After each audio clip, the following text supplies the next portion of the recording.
Hello, everyone. Diana Rankin here. And thank you, Wendy. I appreciate your comments. Thank you. I know last week I said that this week we would address the mass shootings, especially of children, and we would see what Phillip has to say about that. But that's not what happened. I will address that next week. I'm just coming on because you expect me to be here on Fridays at 1 o'clock, and you would understand if I would not be here. But I wanted to come on and thank you all and give you an update. Last week, you heard Daisy, our beloved dog, barking. And Daisy, in all the years I've done these videos, she's never barked while I was doing the videos. You used to see her tail wagging, or sometimes she'd walk around here in my office. Or if we would do a video outside, you'd often see her, and she even has some of her own videos out there.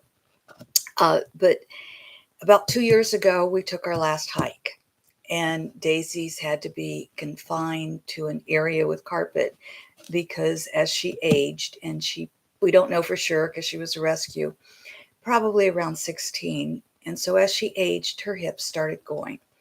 And then we started noticing dementia.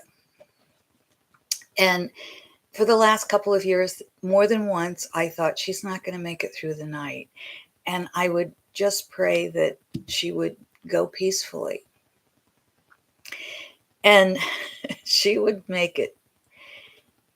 It got to the point where it was just too hard for her to even go for a walk outside of the land, and because we'd leash her off the land, and she just got to where she didn't want to leave the land. Didn't want to leave the land. And so Daisy made me promise not to make her leave the land. We had some great times recently. She was out running in the meadow and running up and down, or a little bit in the yard and a little bit on the lane.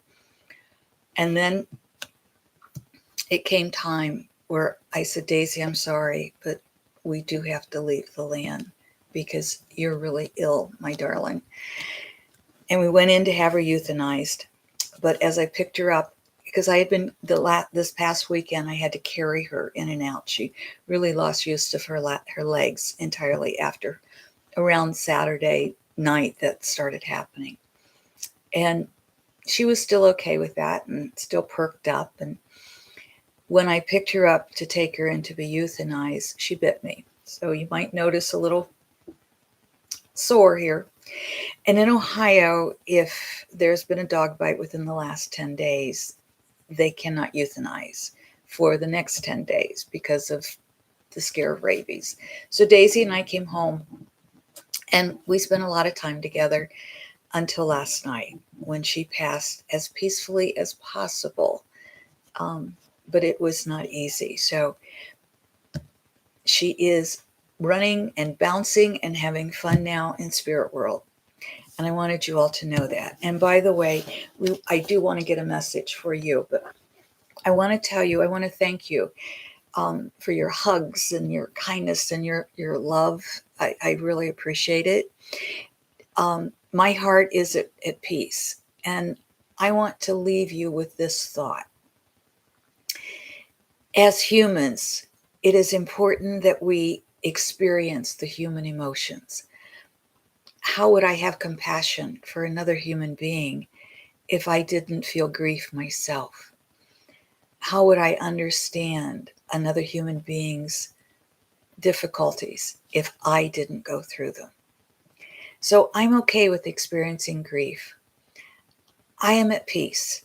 And I am at peace because I have such a tremendous support group. And many of you are part of that group. We are also spiritual beings. And as spiritual beings, we want to always look at something from the higher perspective as well as the human perspective. And in doing that, it helps us to get through it without horrific pain. Or when the pain is so great, if we're able to shift, excuse me, into the higher perspective, the higher consciousness of our spirit selves, it will ease the pain. So when I think of missing Daisy, when I think of the children and others who have been murdered recently, I look and I say, there's got to be a bigger picture here. And with Daisy, I am so blessed because many of you and my family and my friends, I have such a great support group. I am truly blessed. And I am so blessed that I had the joy of this dog for for so many years. I didn't have her the whole 16 years, but I'm very, very blessed. So thank you. I'm going to get our message, but I want to just say again, Wendy, so thank you.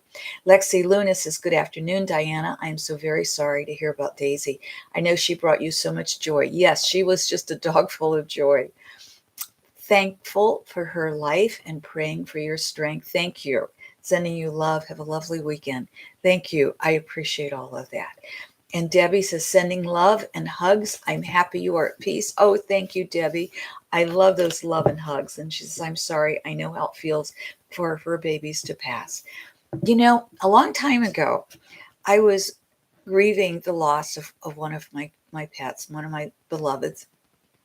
And a very wise woman said to me at that time, she said, you know, I said something about God made a mistake because our animals, we shouldn't outlive them so much, so long. And she said, well, and we were both in rescue at the time, in cat and dog rescue. And she said, you know, there are so many animals that need homes and so many animals that need love. So, you know, God just shortened the lives of animals so we could love those who are still waiting for us. So I guess that's made sense to me. So let's get our message, shall we? And I do promise next week I will have the message from Phillip with the question.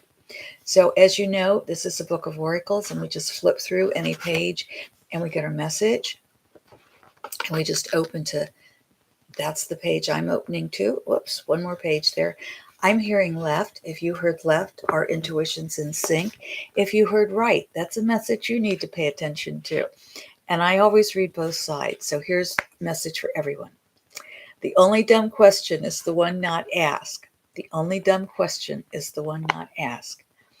And on the right, it says, are you not the one who dreams your dream and weaves your fate? Dream your dreams, my friends. Weave your fate.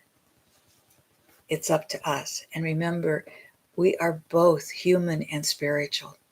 So yes, let's experience the human emotions so we can understand and be there for others. And let's also know there is a higher picture, a bigger picture, a higher purpose. And just looking at that higher purpose helps us get through the difficult times. I thank you so much. I'm so grateful some of you were able to make it live. And Johannes is sending love to you and every pet's parents. Absolutely. Because everyone who has a pet, a beloved four-legged one, or a fish or a bird, you've been through this most likely. So it is not an easy time to go through, but I am so supported and I'm so grateful for all of you. Thank you. From Daisy and from me. I love you all. Until next Friday, when I promise to have Phillip answer the question about why the mass murders so many and why the children. And we'll look at it from the human perspective and from the higher spiritual perspective.